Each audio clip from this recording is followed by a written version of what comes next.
Good morning, everybody. Wanted to make a brief video. Obviously, there'll be more Met content coming, but wanted to make a quick preview of the game tomorrow, the London 9:30 a.m. kickoff between the New York Jets and the Minnesota Vikings. Honestly, I know I was ranting and raving last week. Maybe it was a bit of an overreaction, but as Jet fans, I mean, it's just we're so used to crap.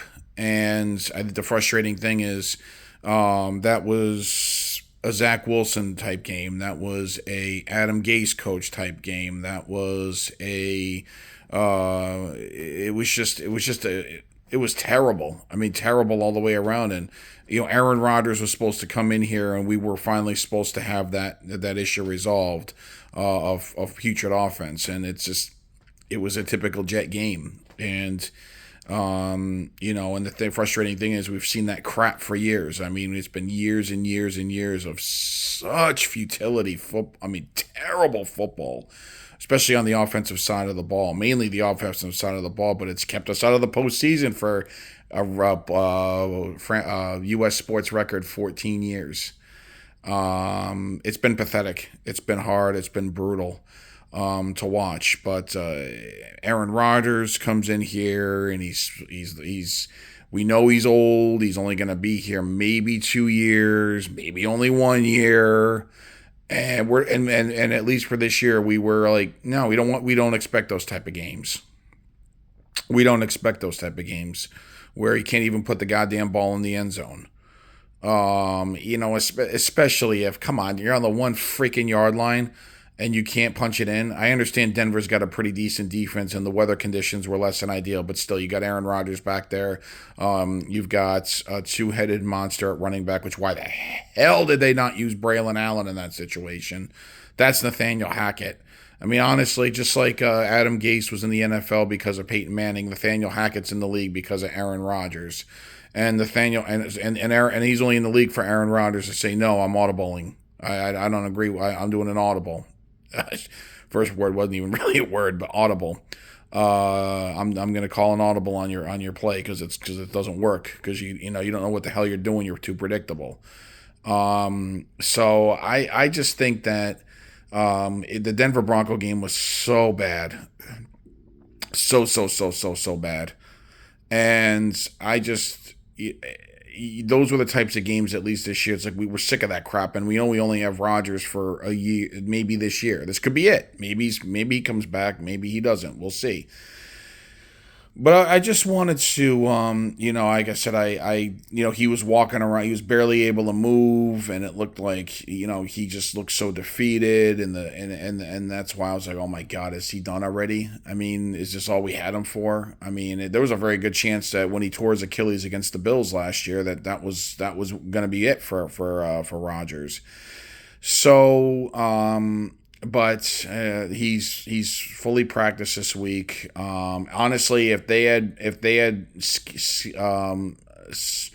hung on by the skin of their teeth, if they had got lucky and they squeezed out that game against the Denver Broncos, I would have sat Rodgers this week for Tyrod and let Rodgers get ready for the Monday Nighter against the Buffalo Bills.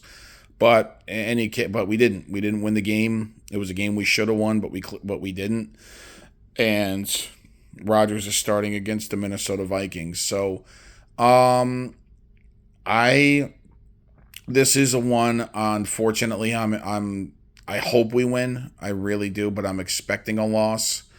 Right now, Sam Darnold's dynamite. The Minnesota Vikings are an offensive juggernaut with Addison, Hawkinson, and the best receiver in football, Justin Jefferson.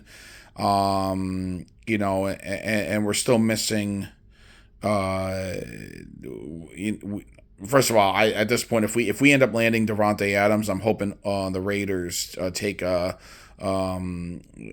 off our hands, take the headache off our hands. But the pass rush. I mean, Will McDonald's been pretty good. It looks like. I mean, the defense did show up against Denver last week. Showed up against the Pats. Cleaned up against the Titans. Clearly didn't show up for the Niners, and I was at that game. But the Viking one, it's a tough matchup for the defense. Clearly, This is not Will Levis. This is not Jacoby Brissett and the hapless Pats. This isn't inexperienced Bo Nix and the mediocre Bronco offense. These are Minnesota Vikings, so it's gonna be a tough matchup for the defense. I mean, if they can find a way to pressure Sam Darnold, if they can find a way to get him in his face, get him off rhythm, they'll have a shot. I will say this: I think the Jet offense, without the weather being a factor, I don't think Minnesota's got the defense Denver does. So I do see the Jets being able to move the ball a bit on Minnesota, assuming Rodgers can be protected. If we have protection issues, forget it. It's a long day. But if they can find a way to protect, Rodgers, and they can actually utilize Braylon Allen in the running game, if we can keep the Viking offense off the field. And like I said, protect Rodgers, we'll have a shot. If our offense is as pitiful as it was last week against the Broncos, if it's a typical Jet offense from 2023, Adam Gase offense, and then like that, if it's another one of those pathetic performances that we've seen for many, many, many years, it's going to be a long day. But get to Sam Darnold. Hopefully, you find a way to blitz him. Hopefully, find a way to knock him out of rhythm.